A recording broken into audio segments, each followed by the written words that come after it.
Good morning. Good morning. My name is Chuck Baldwin. I'm the candidate for President of the United States on the Constitution Party ticket, which is the third largest political party in the country behind only the two major parties in terms of voter registration.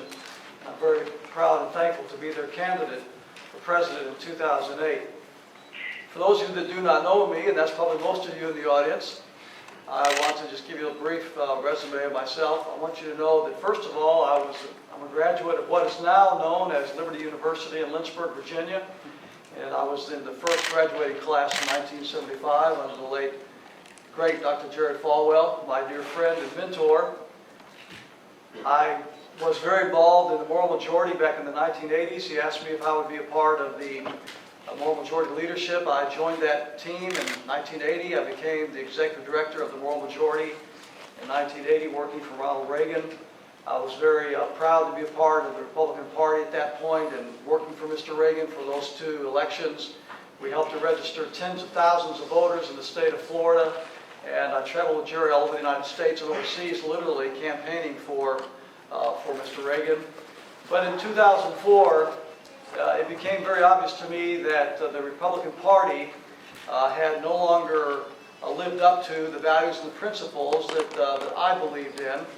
And like George Wallace said years ago, there's not a dime's worth of difference between the two parties. And I think now with inflation, there's not a nickel's worth of difference between the two parties. And in 2004, it became very obvious to me that there was no fixing the Republican Party. It's not fixable. It's not salvageable whatsoever.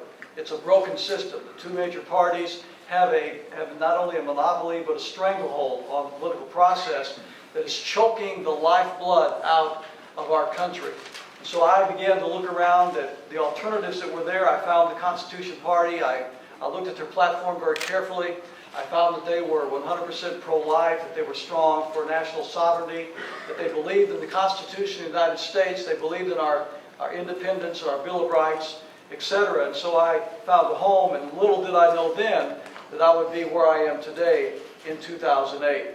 I've said throughout this campaign, as I've traveled across America, that the real issue in 2008 is not between liberals and conservatives. It's not between Republicans and Democrats. It's between globalists and constitutionalists. And John McCain and Barack Obama are globalists, and Chuck Baldwin is a constitutionalist.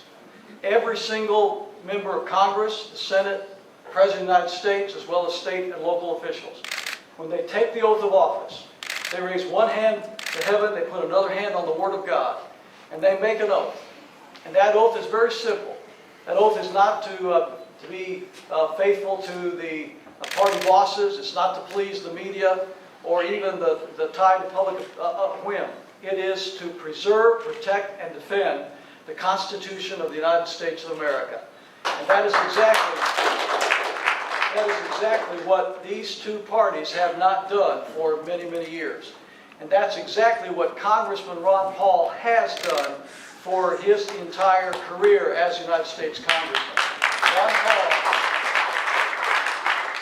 Paul has been a champion of the Constitution. That's why during the Republican primary, I was on the campaign trail for Ron Paul. In fact, as far as I know, I'm the only candidate for president in 2008 that was actually actively on the campaign trail for Ron Paul during the primary season. And I'm not ashamed to tell you that if Ron Paul had won the Republican nomination, I would not be doing what I'm doing today. I would still be supporting him for president.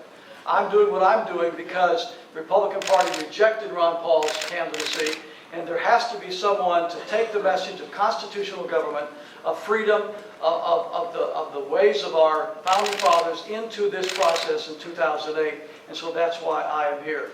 And I've said this around the country, and I'll say it to all the media here in Washington today. The day that Chuck Baldwin becomes president of the United States, the new world order comes crashing down. Thanks you very much.